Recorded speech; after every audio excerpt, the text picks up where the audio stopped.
ধর্ষকদেরকে আর খুনিদেরকে বাঁচানোর জন্য সরকারকে টাকা কে দিচ্ছে? তাহলে সরকার আমার আপনার ট্যাক্সের টাকা দিয়ে আমার মেয়ের খুনি আর আমার মেয়ের ধর্ষকদেরকে বাঁচানোর জন্য সুপ্রিম কোর্টে কপিল সিব্বলদেরকে দাঁড় করিয়েছে। আপনি দাঁড়াবেন না রাস্তায়? আপনার বিবেক, আপনার মস্তিষ্ক, আপনার মন, আপনার বাড়ির বাচ্চা ছেলে মেয়েটা এই দাবি করছে না? ভারতের গণতান্ত্রিক যুব ফেডারেশন মুর্শিদাবাদ জেলা কমিটির 24তম প্রকাশ্য সমাবেশ অনুষ্ঠিত হল নবগ্রামে। এই প্রকাশ্য সমাবেশ থেকে উঠে এলো আরজিকর কাণ্ডের দোষীদের কঠোর শাস্তির দাবি, বেকারের কাজের দাবি, শিক্ষা থেকে স্বাস্থ্যের দুর্নীতি মুক্ত করার দাবি উঠে আসে। এদিনের সমাবেশে প্রধান বক্তা ছিলেন ভারতের গণতান্ত্রিক যুব ফেডারেশন অর্থাৎ DYFI রাজ্য কমিটির সম্পাদিকা মীনাক্ষী মুখার্জি। তিনি বলেন, সারা বাংলা জুড়ে ধর্ষকদের বিচারের দাবিতে মানুষ যখন রাস্তায় নামছেন, আর তখন সেই ধর্ষকদের বাঁচাতে সরকারি টাকা খরচ করে উকিল দেওয়া হচ্ছে, তাহলে বুঝতে হবে রাজ্য সরকার যারা চালাচ্ছে তারা চায় না দোষীরা সাজা পাক।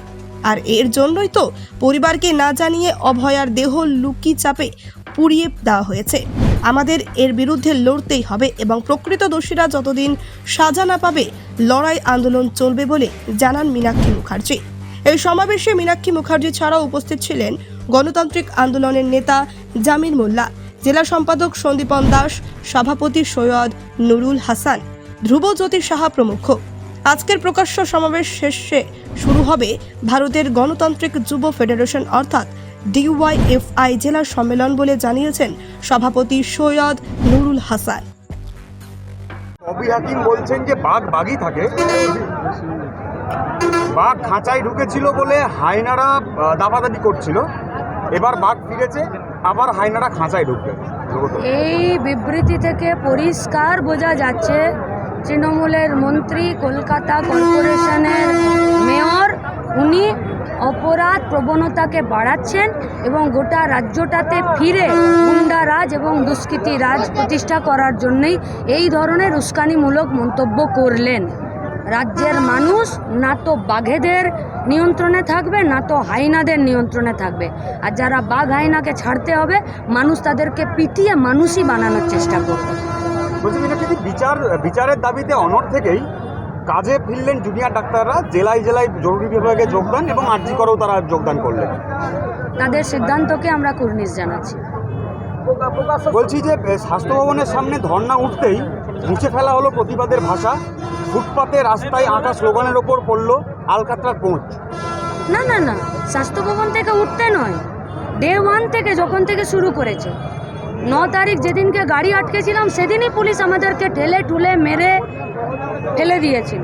10 তারিখে যখন আরজিকরের বাইরে রাজ্যের কলকাতা সাধারণ মানুষ গেছিল সেদিনকেও পিটিয়েছিল। 14 তারিখ রাতেও মেরেছিল।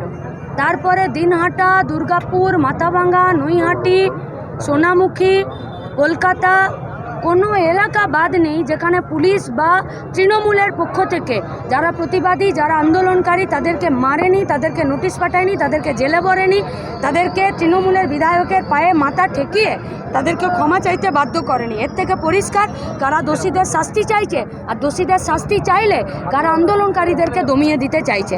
ফলে তৃণমূল এখানে নিজে পরিষ্কার বলছে যে ঠাকুরঘরে কে, আমি তো কলা খাইনি। তার মানে গোটা ঘটনার সাথে তৃণমূল নিজে স্বতঃস্ফূর্ত সক্রিয়তা এবং তৎপরতার সাথে নিজেদের নামটা লিখে দিচ্ছেন যে আমরা এই ঘটনার সাথে যুক্ত। নবগ্রাম থেকে উম্মার শেখ ও এজাজ আহমেদের রিপোর্ট, চেতনা নিউজ।